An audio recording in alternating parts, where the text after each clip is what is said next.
Some of you might know me from Glee. Some other people might know me from the movie Sully. I am from New Hampshire. As you can see, I'm repping my UNH sweatshirt. That's right, I'm from Nashua. And just like you, I went to high school in Nashua. And I want to say, keep your heads together. Keep your heads together, boys and girls. You are soon going to be taking over the world, and I'm looking forward to it. But you got to keep your heads clean. Peace. During the event this week, students were encouraged to make healthy and smart life choices. To set them on the path to success with advice from some stars of the screen and the gridiron.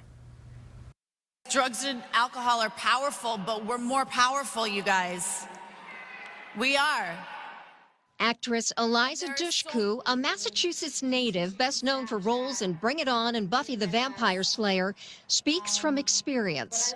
Something a lot of people don't know about me is that I'm an alcoholic, and I was a drug addict for a lot of years. You hear people say, like, I am that, because I am that, and I'm always going to be that.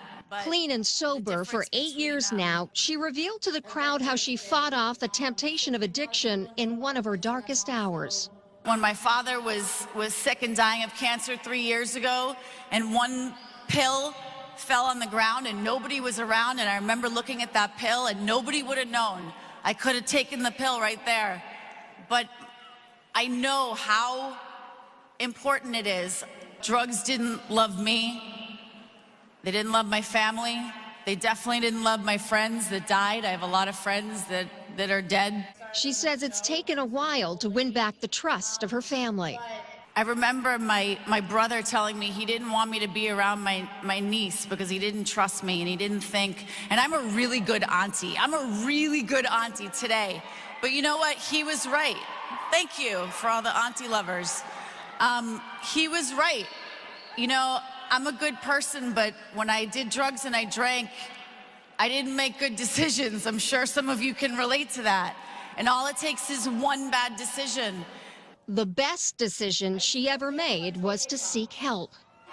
It was the hardest thing in the world for me to ask for help, and it was the most powerful thing I've ever done. Crazy, right? Now at 36, the actress who put off school for a career in Hollywood is doing something she's wanted to do for a long time.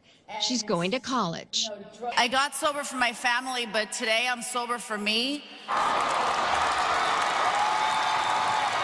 Patriot star Patrick Chung took to the stage to deliver a powerful message to those at the summit. Taking drugs is maybe the most selfish thing you can do. For yourself, your mom, your dad, your loved ones, your friends. He also brought along a message from a teammate. Hi, I'm Julian Edelman, Super Bowl champion. And I'm asking you guys to make healthy choices. Drug-free is up to me, and I choose to be drug-free. I just want to thank you guys for coming to this amazing event. Remember one thing, go Pats. The Super Bowl champ encouraged the students that with healthy choices comes success. I'm not getting here by doing drugs. You know how many sacrifices I had to make? I want to go out and party and this. Nah, I'd rather go run 1060s. You know, school's a drug. Believe it or not, it's a drug. A drug that can make you educated, smart, you know, intellectual. Sports is a drug. It is, the arts, everything. Have a good drug like that, school, something to make you smart, make people look up to you. The New England Patriot had a question for the students who had just witnessed this powerful image, a stage full of parents holding a photo of their child who died from an overdose. Do you want your parents holding a picture of you up here? So why do it? For what? Like, do something constructive with your life. Drugs is not the way to go to have a successful life. You do drugs, it's 50-50, you're gonna make it. Period. 50-50. So, bottom line is, man, you have one life, have fun, and do something to make people proud. Here you go. Walmart is joining the fight in battling prescription misuse. The New England Director of Public Affairs says it is important to stop addiction in its tracks by simply getting active. One way this summit can save lives is by shining a bright light on the many healthy alternatives to drug use that are all around us. We know that one of those alternatives is to get involved in sports. Get involved. That's the message sent to students at this summit. Yeah, use your voices and find other ways to have fun and make something of your lives. These students were told that they hold the keys to the future.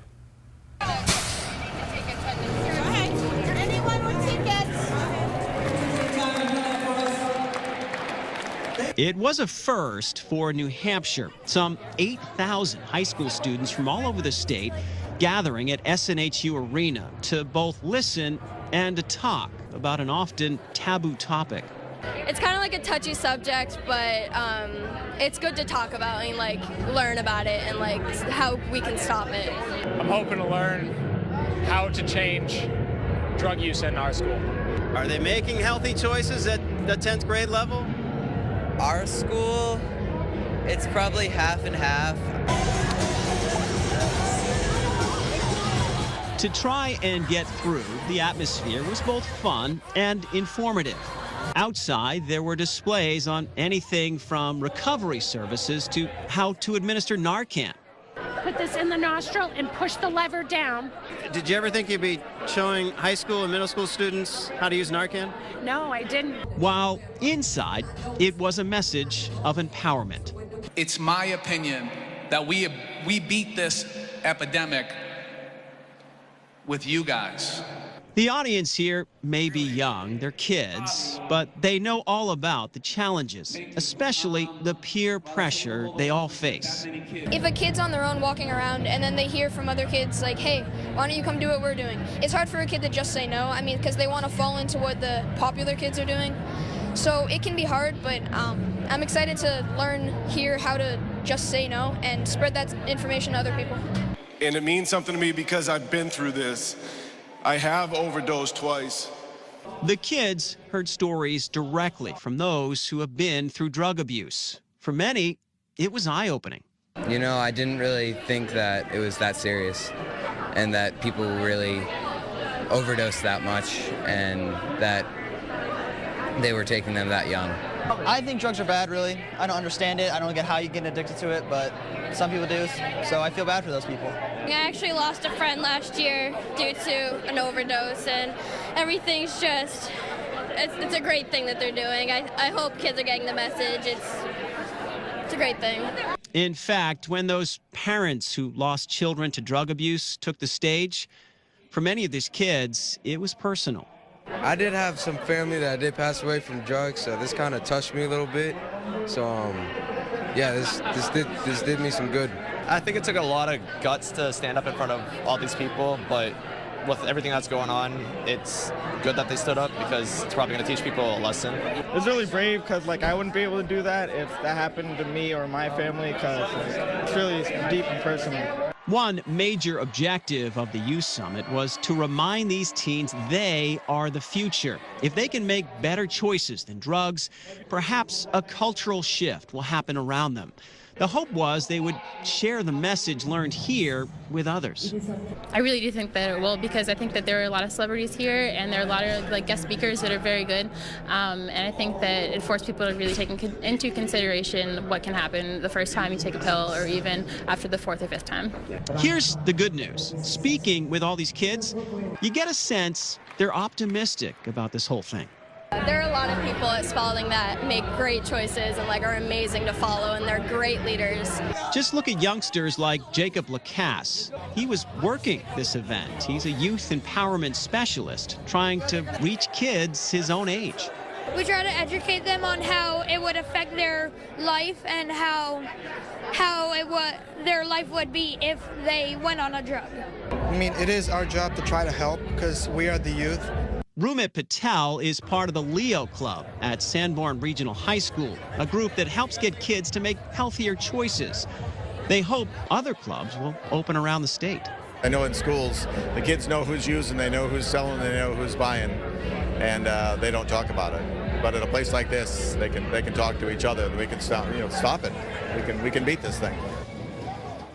Governor Chris Sununu told the students this is the turning point, the beginning of a national effort with local voices. Telling them this fight is about empowerment and responsibility.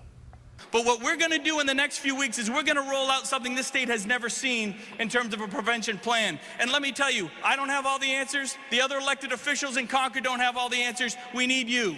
We're going to be putting together a youth advisory group with individuals like you.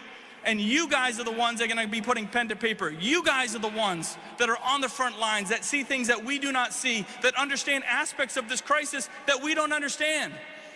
So your words are going to have tremendous, tremendous weight.